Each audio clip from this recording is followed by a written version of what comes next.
Oo, sige. Dire mi kagisaan. Hanging bridge.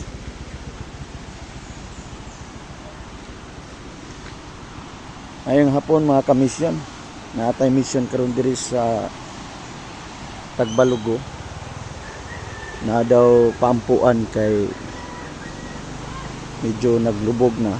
Nya ang worst karon kay matud sa ilang gitex kay naada ni witchcraft, naada ni gihawiran nga anting-anting nya mga anak di na muduol kay nahadlok kay nay something di maayo nga manifestation sa iyang ilang ginikanan, ilang inahan yata.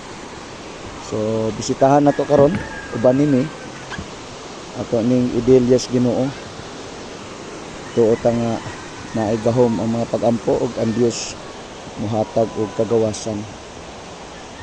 Importante nga mapresentar nato ang kamatuoran. Ang kamatuoran mao si Kristo. Ang Bible nagsulti, tell the truth and the truth shall set them free.